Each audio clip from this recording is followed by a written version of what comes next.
Naririto naman po ako sa Parañaque Net Radio Worldwide. Ngayon po ay araw ng Miyerkules, ika-22 ng April 2026. Luzon, Visayas, Mindanao at Metro Manila, magandang gabi po sa ating lahat at naway lagi po tayong kasiyan ng awa ng Diyos at lagi po tayong nasa tamang direksyon ng pamumuhay at ganun din po na lagi po tayong healthy at malayo sa mga sakit na umiiral sa ngayon. Ngayon po muli pong bumabati sa aming President Gaswarlatam kasama ng kanyang pamilya at ang Parañaque Net Radio Worldwide ay isang kasapi po ng POBA, Philippine Online Broadcasting Association sa pamumuno po ni Mr. Harold Takame.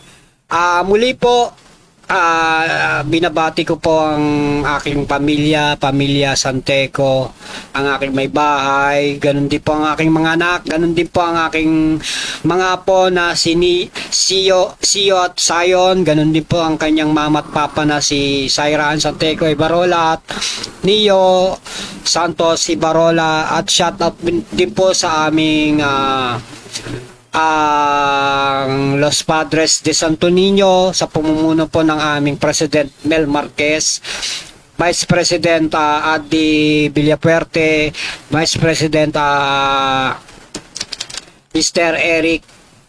Rick Gonzales at sa aming mga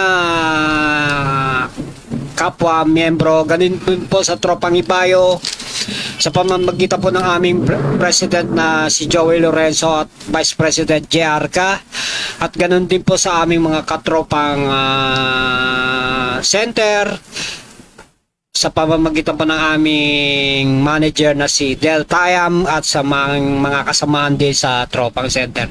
Muli po, ang pag-uusapan po natin ay tungkol po sa mga nangyayari po sa ating araw-araw, lalo na yung mga nasa kalye po na hindi po natin alam kung may kaligtasan pa ba tayo sa mga daan. Kasi po minsan ang krimen nasa madaling araw, nasa hating gabi rin po kasi minsan kapag tahimik na po dyan umaatake ang mga masasamang elemento. Di po ba? Kagaya po nangyayari na nababasa po natin sa FB yung mga sinaksak na hindi alam na dahil sa atraso niya, hindi niya alam na nandun pala yung kaaway niya, bigla na lang siya sasaksakin, ayun, di mo alam kung mabubuhay o patay. Siyempre po, pag may mga ganyang kaaway na kayo, mag-ingat na kayo, huwag na kayong lalabas-labas.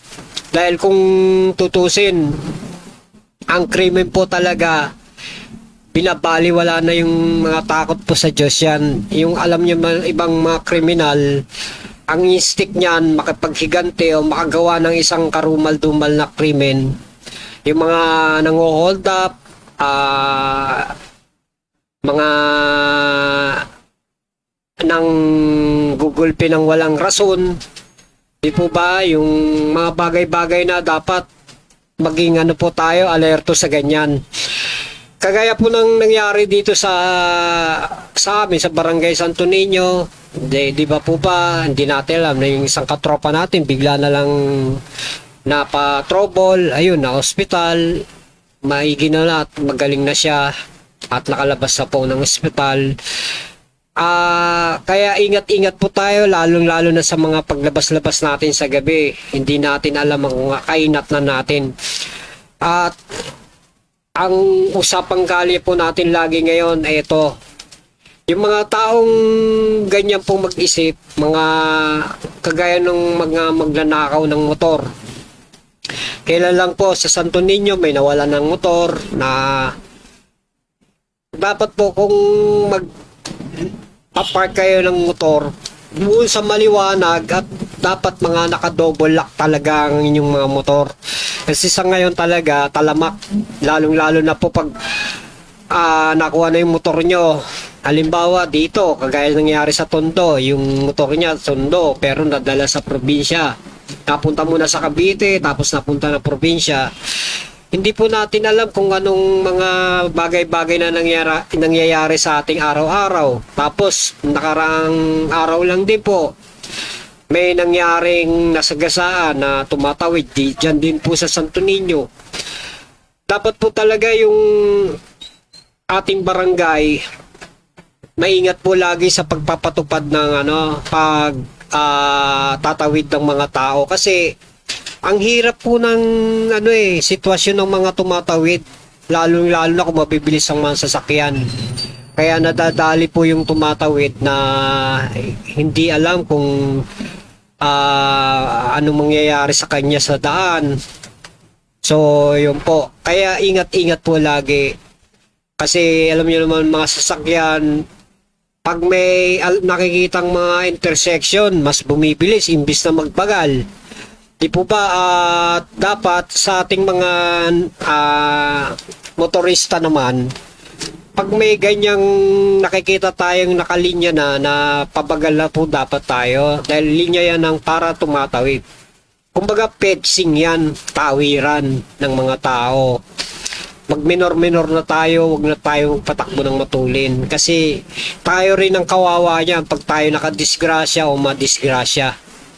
Magbabayad tayo, babayaran natin yung mga hospital bill. Di po ba abala sa atin yan paano kung mamatay pa yung tao? Konsensya natin yan, nadadali nating araw-araw. Di po ba? Kaya maging maingat po tayo lagi sa daan. Tapos dito na naman po tayo sa pagtaas ng gasolina, di ba?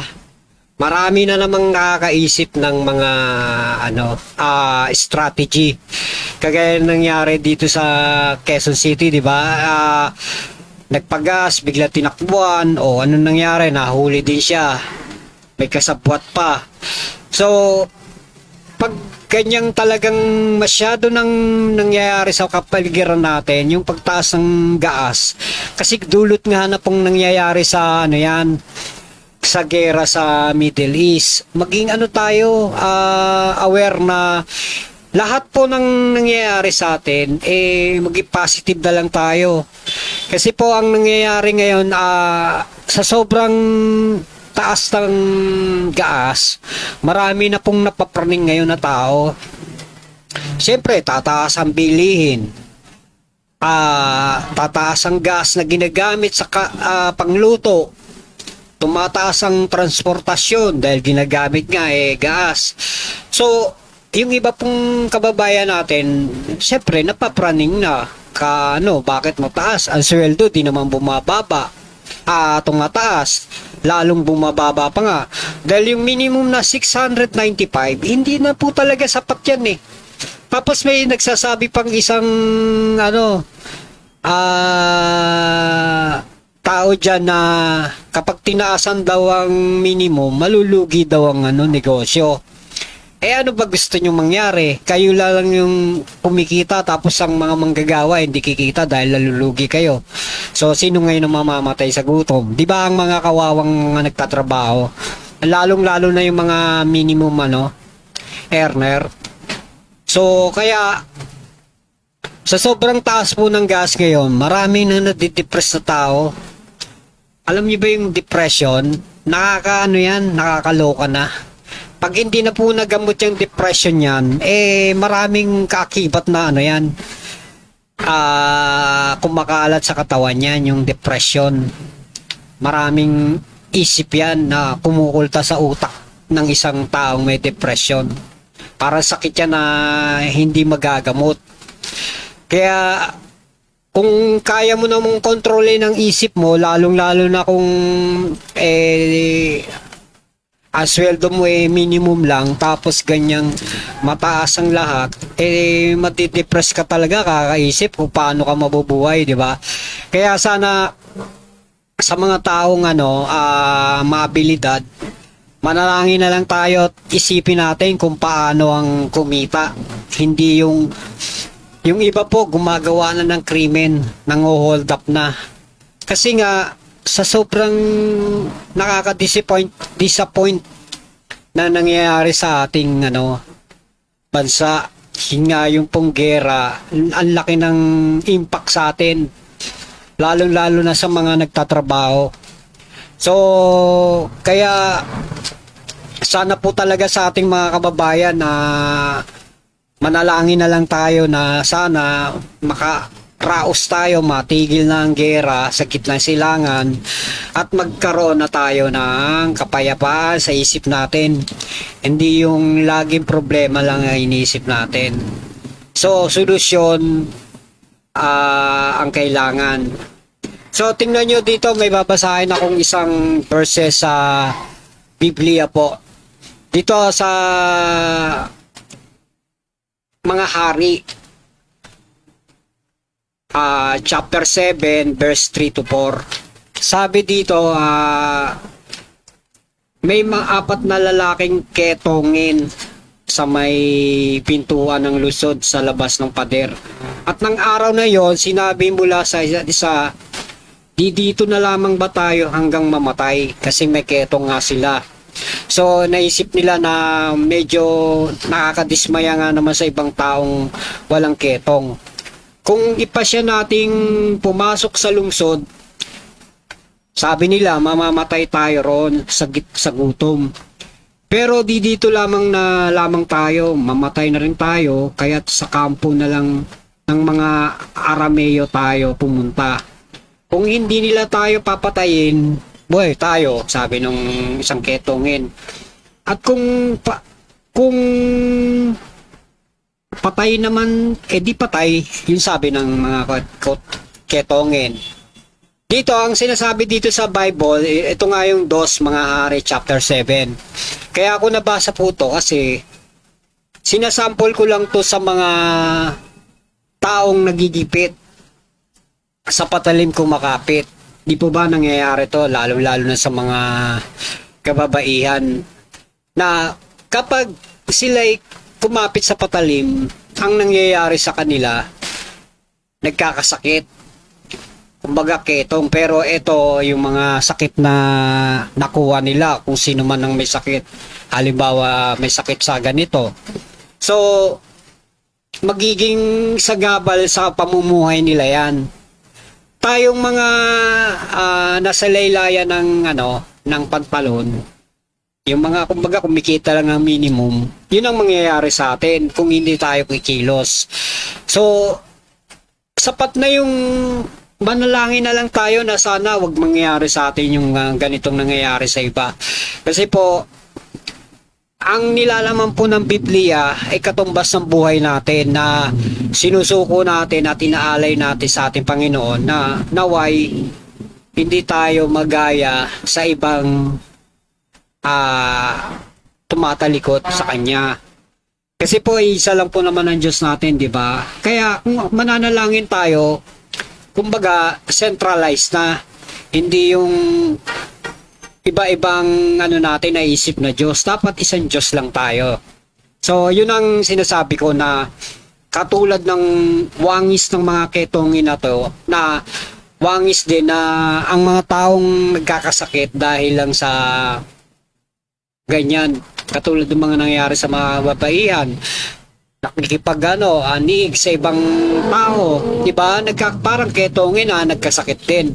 Ngayon, pag nagkaroon sila ng sakit at hindi magamot, pandidirihan sila.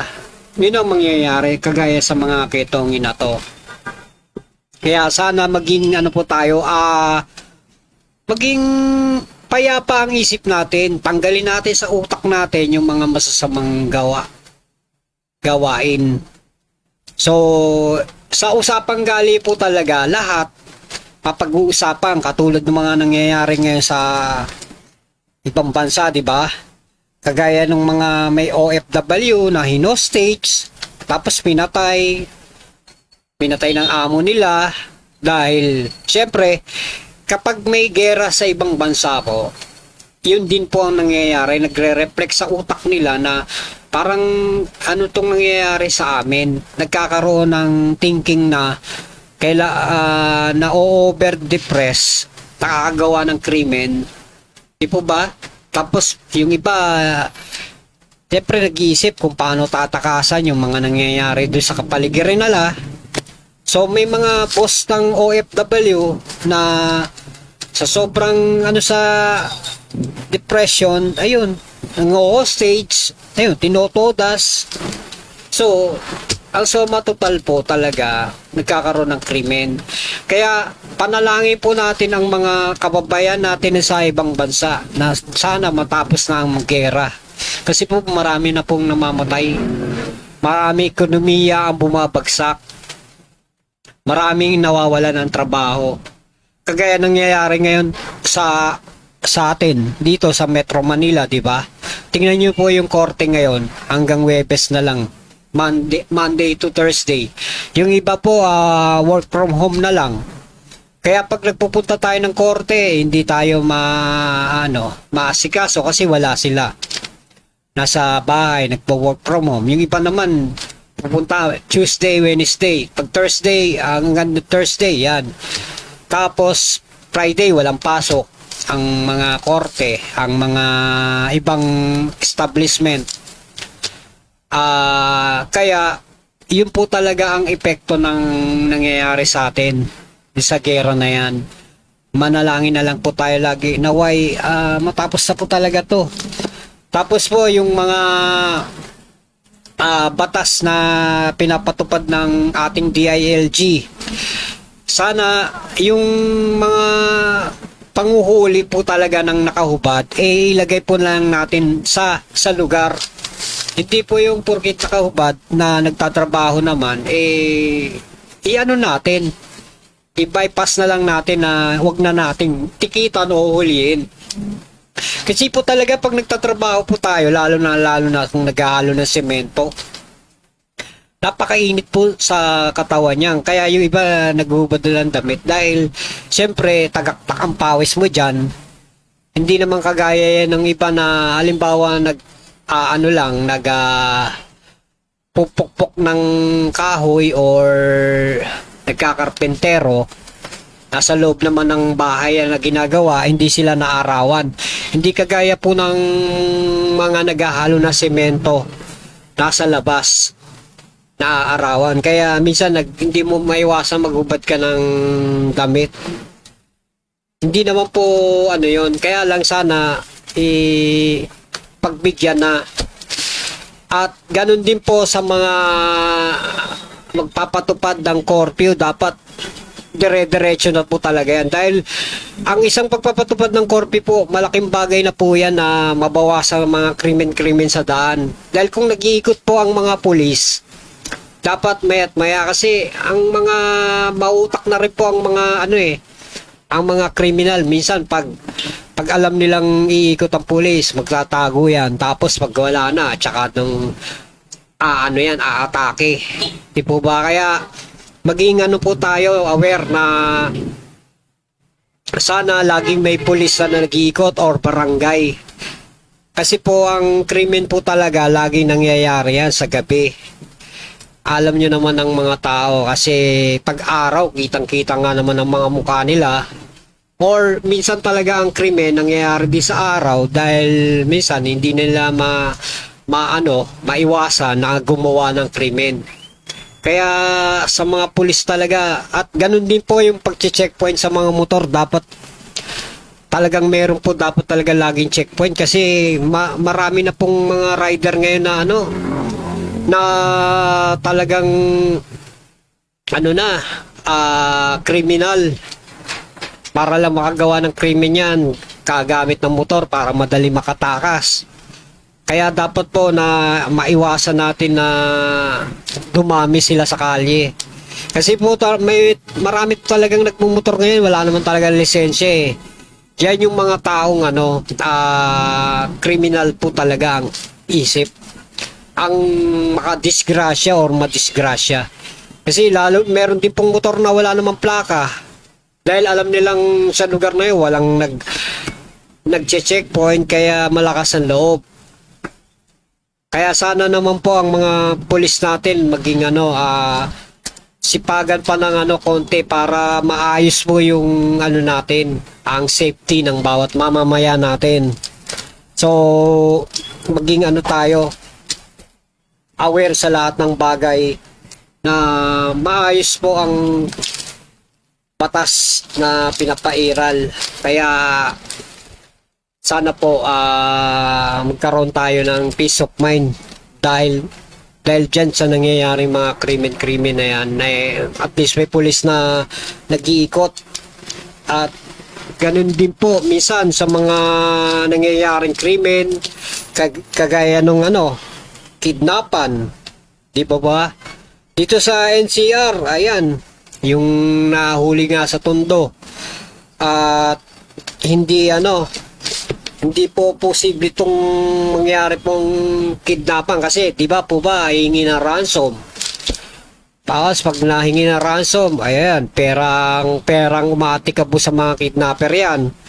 Kaya hiling lang po talaga ang police visibility sa isang lugar para iwas krimen, bawas krimen.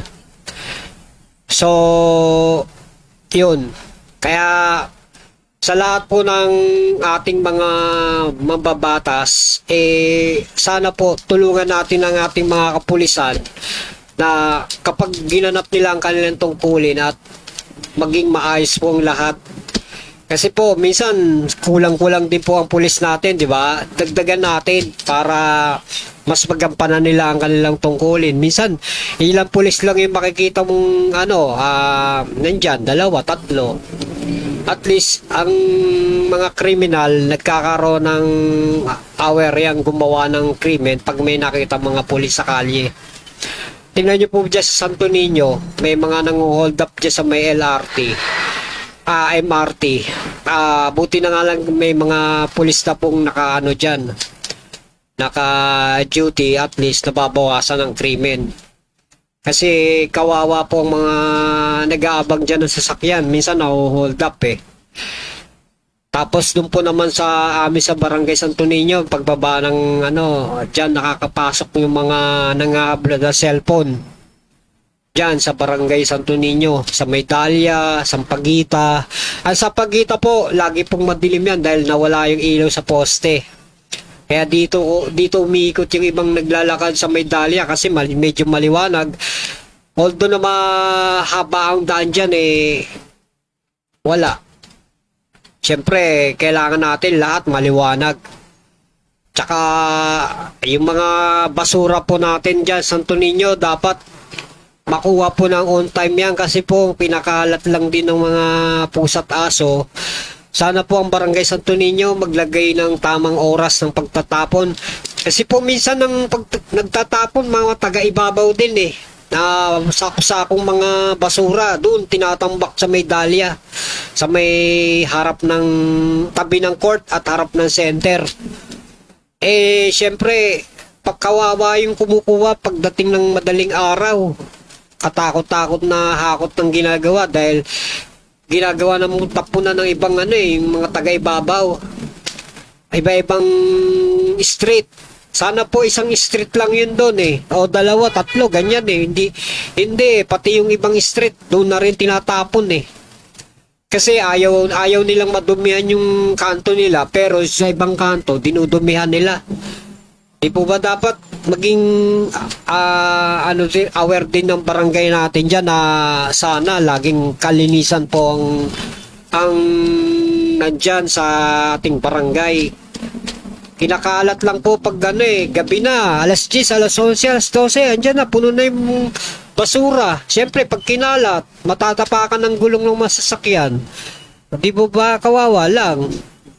Maglilinis doon. So, sana po ang barangay maging aware po tayo na madisiplina yung ibang nagtatapon ng basura. Kasi kawawa po talaga yung maglilinis dyan Lalo kung may edad na rin yung mga kumukuha ng basura dyan So, sana mapansin po ng barangay yung ating kahilingan na mawala na yung mga nagtatapon ng wala sa oras. Dapat po talaga may oras. Kasi kawawa na po talaga ang ating barangay. Hindi po kagaya sa ibang barangay napakalinis po. Bakit yung iba, 'di ba, na susundan naman nila ng tamang proseso ng paglilinis, tamang parada ng mga sasakyan. Tapos malinis po yung bawat daan, walang nakakalat. Di po ba? Kagaya ng Barangay Dunggalo, napakaganda ng Barangay Dunggalo. Barangay La Huerta, ang Tambo po, ganun din. Ewan ko ba ba't ang barangay sa Toninyo, napaka yung basura. Pansinin nyo, pag pumunta kayo ng mga alas 10, alas 11, ganyan, alas 12, nakakalat yung mga basura dyan, doon sa may tapat ng center.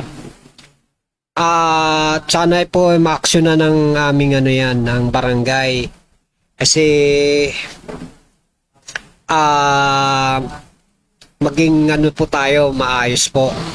So, dito naman po tayo sa yung sa mga nangungupahan po. Sa ang rent control po, rent control law, meron yan. So, tama lang po yung ibang nagpapaupa na sinusunod nila yung batas. Pero meron po naman nagpapaupa hindi sinusunod ang batas. Kaya, saludo ko doon sa mga sumusunod sa iba na nagiging maayos po ang takbo ng papapaupa. Meron po kasi akong nabasa doon sa isang papaupa na hindi po maganda yung niya sa mga pinapaupa niya. Hindi po maganda yung relasyon nila. Kumbaga, ang laki-laki na ng paupa, tapos nagkakasagutan pa sila ng landlady to. So, nagkakaroon sila ng diskusyon. Kapag sasabihin ng nagpapaupa, kung di mo kaya, lumayas ka. Siyempre, yung tao, nasasaktan din yun eh. Ang ganda-ganda ng una yung usapan, tapos biglang ganun ang mangyayari. Sana magkaayos sila. Kasi po, yun nga yung pag may rent control law, nasusunod po talaga, nagiging maayos ang usapan. Eto hindi, nag-away pa silang dalawa. Ewan ko kung nagkabaranggayan to. Kasi ang nabasa ko lang sa isang ito sa FB, nabasa ko, nagkaanuhan silang dalawa, nagkaaway, nagkabaranggayan pa. So, siguro dapat magkaayos din sila sa mga susunod na araw dahil kung pag-uusapan ng kontrol ng pagpapaupa, tama naman yung may-ari. Pero kung sobra-sobra naman para sa ugali, yun lang. Medyo sablay doon. Kasi hindi naman pwedeng halos kung papapalayasin mo yung umuupa sa'yo. Siyempre, isipin ng umuupa, bakit palalayasin mo ako? Bigyan mo ako ng pagkakataon, makahanap ng Yun po yung dapat. Kasi yung ibang nagpapaupa po talaga, siyempre isipin nila, negosyo nila yan eh. Kailangan sumunod ka. Ngayon kung umuupa naman, kung hindi naman maganda yung yung dalawa, hindi na kayo nagkakasundo, di layasan mo na, maghanap ka na lang ng maupahan mo.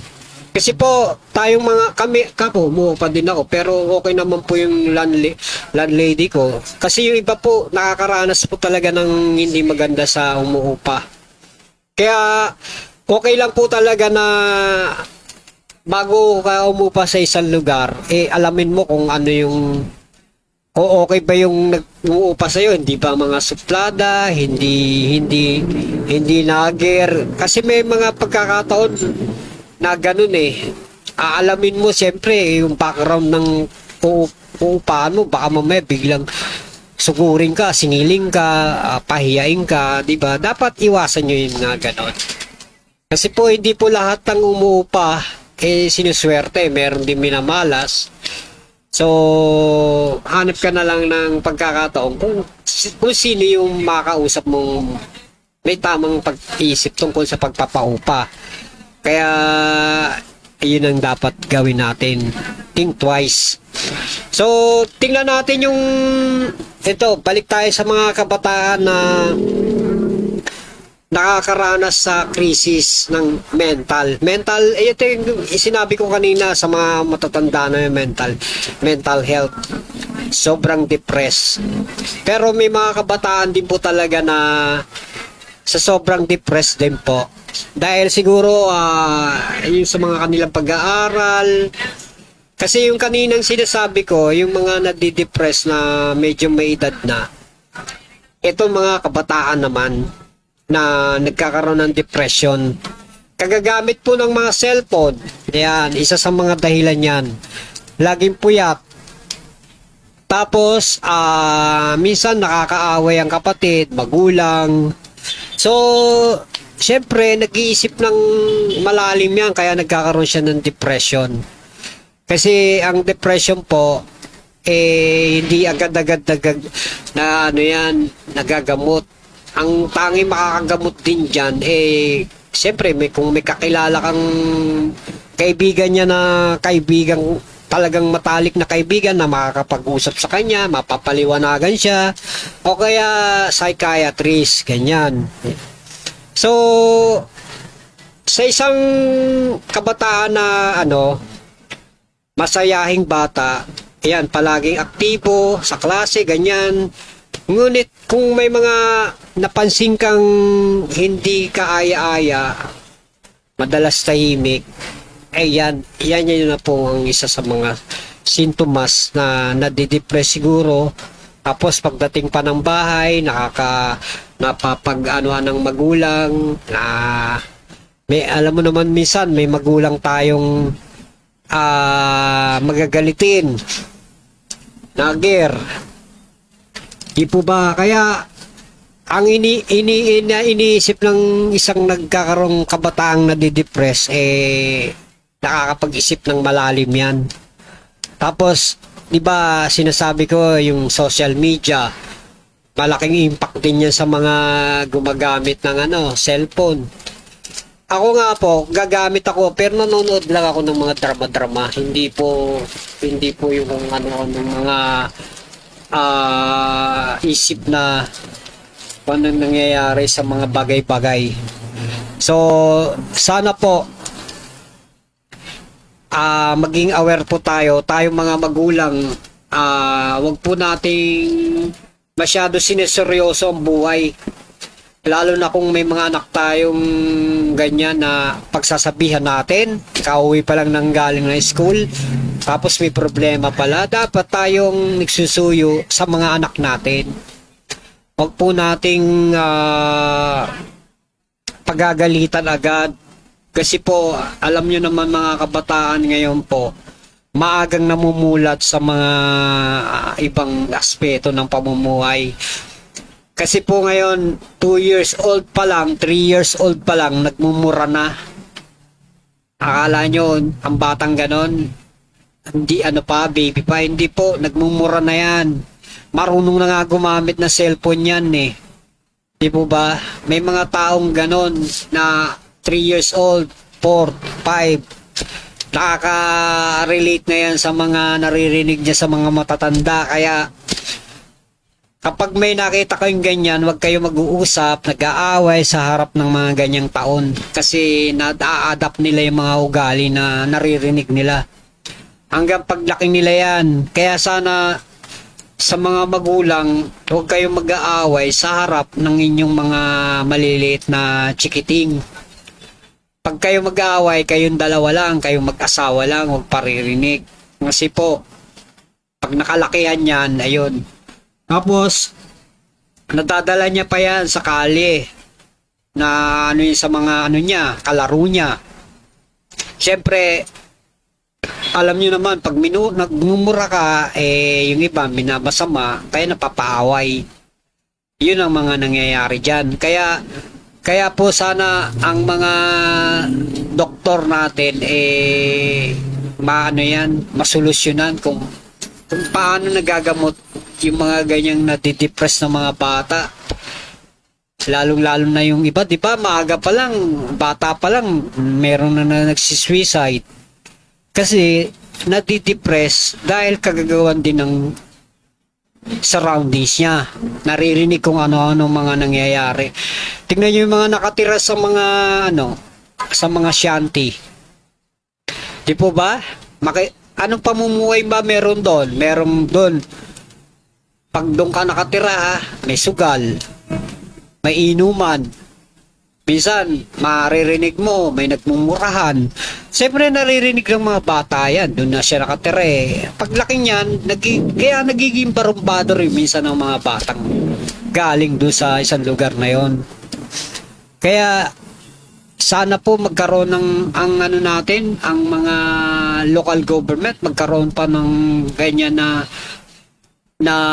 seminar para sa mga nakatira sa mga kasi po talaga pong hindi normal sa lugar na yon na maririnig mo araw-araw murahan, pagising sa umaga dahil walang makain, nagmumura, gaaway, kasi nga 'di ba? Iba yung panahon talaga na pamumuhay na nakatira ka sa isang lugar na walang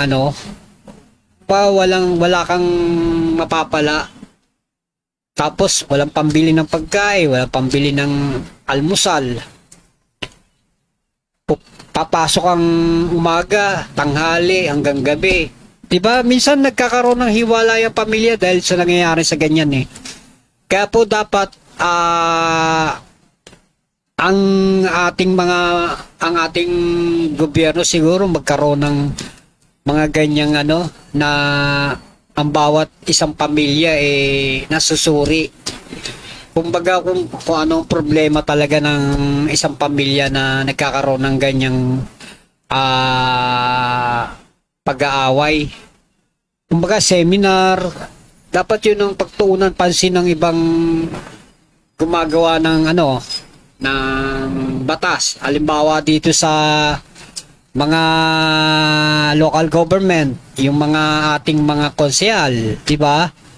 Magkaroon ng pagpupulong bawat barangay na bawat isang pamilya matulungan kung anong paraan para matulungan sila sa kanilang mga problema. Sabagay, may problemang sinusolusyonan ang ating mga local government kagaya ng mga ayuda, di ba? Doon sa mga nagugutom na na mga tricycle driver na di ba dahil di sapat ang kita na pupunta lang sa boundary dahil nga sa pagtaas ng presyo ng gas. So ang ginagawa ng local government natin, namimigay ng ayuda sa pamamagitan ng ating gobyerno. So sana po makatulong po yon. Ganon din po sa mga driver ng jeep na walang naiuwi minsan sa kanilang pamilya. Yun po ang minsan nagtitrigger ng isang pagkawasak ng isang pamilya or basta yun ang nagiging rason para minsan ang isang pamilyang buo naghihiwalay. Dahil minsan di natin maano ang ugali ng mga tao, di ba? Nakikita mo sa Facebook, sa video, dahil sa sobrang gutom, walang pera, ano ginagawa ng isang ama sa kanyang anak, di ba? Papaluin. Minsan makikita mo merong hawak na kutsilyo, di ba? Nakakatakot yung ganun. Tapos ang nanay nandun sa isang tabi, iyak ng iyak. Yun po ang katotohanan sa pamumuhay nating araw-araw. Sana po maging aware tayo na merong isang programa na yun dapat ang gawin ng isang mga namamahala sa ating bayan. Di ba ba? Kaya sana ang pag-asa ng isang mamamayan katulad nung ating tingnan yung ginagawa ng ating Pangulo. Sinisikap niyang maging maayos ang ating bansa. Pero maraming tao medyo namumulitika, kahit gumagawa ng maayos, bad pa rin para sa kanila. Alam niyo naman ang politika sa atin, di ba? Napakarumi. Kaya maging aware tayo na sa susunod na election, kung meron tayong, halimbawa itong darating na mga eleksyon, yung barangay, pipili lang po tayo ng talagang karapat-dapat na mamumuno sa ating kapitan at mga kagawad. Yung talagang tumutulong, binagbabahay-bahay para tanungin kung ano problema ng kanyang nasasakupan. Di po ba? Hindi yung upo lang sa office, tatanungin lang yung kung ano nangyari sa isang barangay. Dapat kayo mismo ang kumilos. Tingnan nyo po ginagawa ng iba, kagaya ng ating mayor, pupunta talaga ng lugar at kinakausap kung anong problema ng bawat mamamayan niya. Dapat ganun. Ganun din nung po ang kapitan. Kaya kung meron kayong ipobotong kapitan, tingnan nating maigi kung karapat dapat siyang bilang kapitan. Kasi laking tulong po sa ating komunidad ang isang kapitang may serbisyong totoo, di ba? Kailangan po ang ating kalye para iwas krimen. Lagyan nyo ng ating ng mga CCTV bawat kalye, bawat street. Total may pondo naman ng gobyerno, di ba? Dapat ganun. Ibigay natin ang nararapat para sa ating mga nasasakupan. Huwag po nating ipagsawalang bahala kasi po kagaya nangyayari dito sa ating barangay, nagkakaroon ng mga war na yan, yung mga nagkakabuo ng isang gang. Tapos pag may makitang may mga dumadaan, pinagtitripan, di ba? Dapat masupil yan dahil sa pamamagitan ng CCTV, nakikita ang bawat galaw na sa mga kalye. Doon pa-action ng barangay para makita, madisiplina ang mga gumagawa ng krimen. So, yun sanang maging kaganapan kapag nakapaghalal tayo ng bagong kapitan, yung masolusyonan kung ano ang problema ng ating barangay. Di po ba, Mr. Chairman, okay na ba ako? Sige lang, okay. Sige, basta sa mga susunod na eleksyon, pag-isipan natin ang iluluklok natin. Kung ilan man lang yan tatakbo, tayo pa rin mga botante ang maninigurado kung karapat dapat ba tong ating iupo. Kasi minsan, alam mo naman pagdating ng mga kampanya na yan, matatamis na dila niyan. Parang lang, minatamis na langka. Di ba? Pagandahan ng salita. Patayugan ng mga sinasabi para kung sakaling mahalal sila.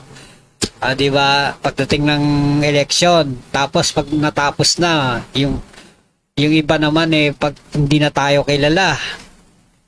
Di ba? Ganun ang mindset ng ibang nating politiko kahit sa mga senador o sa mga president or di naman masama yung di naman masama.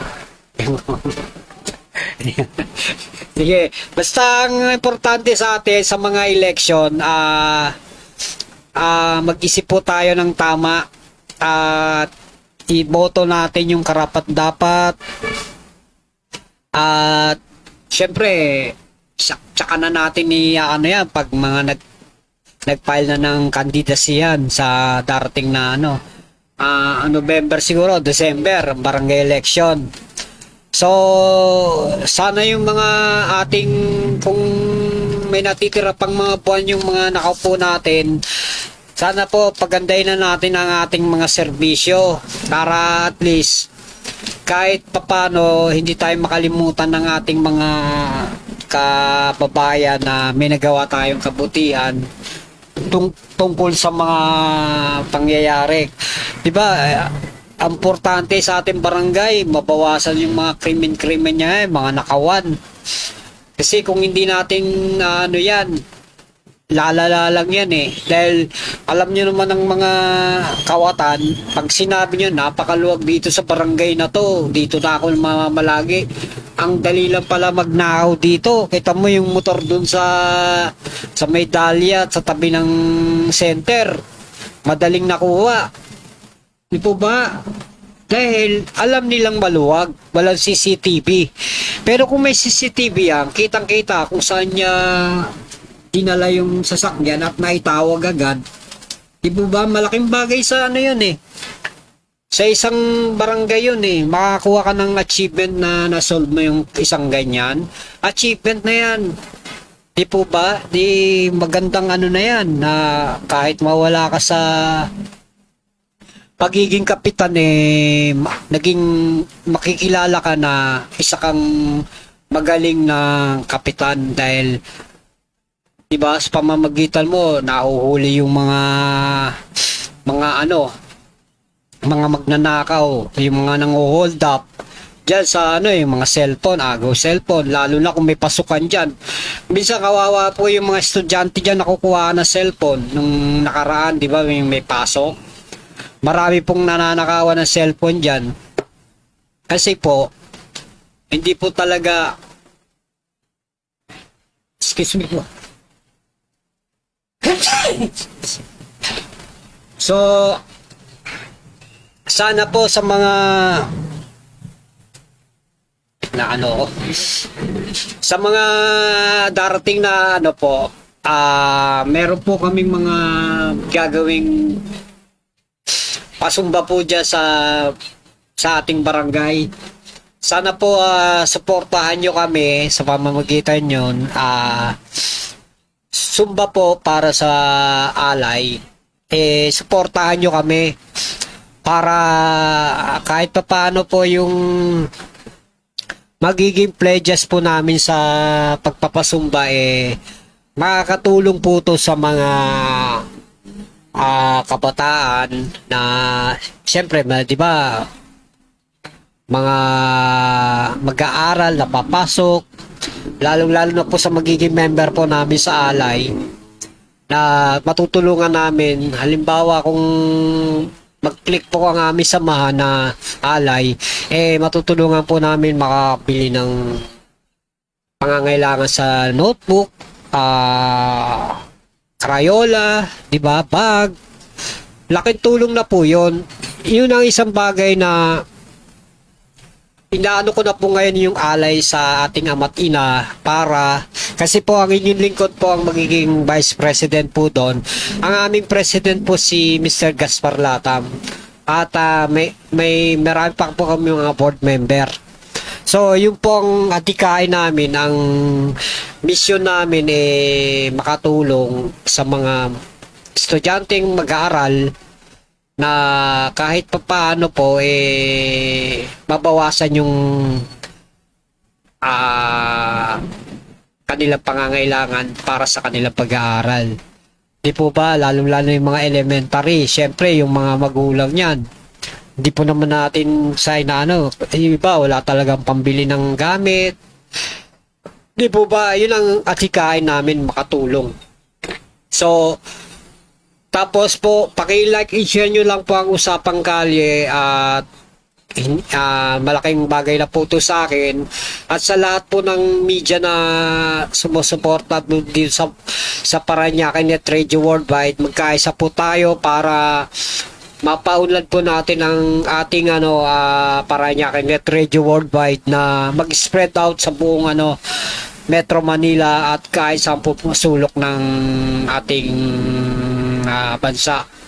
So, yun po ang isang bagay na ating mga subscriber, paki-like and share nyo lang po ang aming Parañaque Net or Usapang Kalye. At sa aking mga kapwa media na si Mr. Regino Capua at si Rico Arreglo, shoutout po sa inyo. At ganun din po kay Mr. Danny Camales ng law office po. Sa law office po din siya. Magkakilala. Ito si Mr. Rico Arreglo, sa law office din po yan. At magkakasama kami. Ang aming president na si Mr. Gaspar Latam, dating law office po siya sa aming kabrad din sa Couples, kay Attorney Hirang. Ayun, shoutout po sa iyo, Attorney George Hirang. At belated happy birthday po kay Chris Hirang. Kay sa inyo pong anak, Attorney Hirang. Shoutout po. Ganon din po sa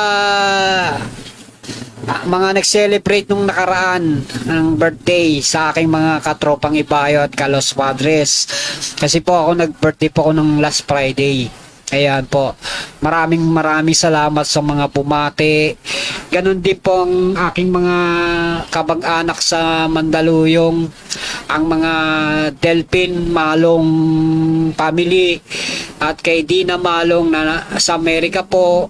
Ganon din po at sa kanyang pamilya Rodriguez. Ganon din po ang aking China, si Ninita Rose.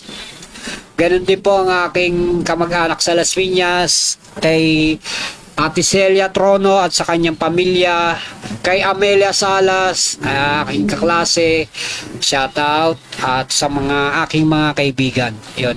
So, okay na ako, Chairman? Okay na. So, sa lahat po ng aking mga kababayan po sa Tropang Ibayo, Los Padres, at sa Tropang Center at sa MFC, sana tulungan nyo kung pakilike and share nyo lang po ang Usapang Kalye, ganyan po. Tapos, at sa akin sister na si Sister Grace at sa kanyang hubby, shoutout po sa inyo. Sana tumagal pa po ang ating MFC. At maraming salamat po. Sana tulungan po tayo ng ating may kapal na lahat ng mga problema natin ay maibsan at tuluyang maglaho. At sa lahat ng ito, God bless at sana'y nasa lagi po tayo ligtas. Maraming salamat po at siya nawa.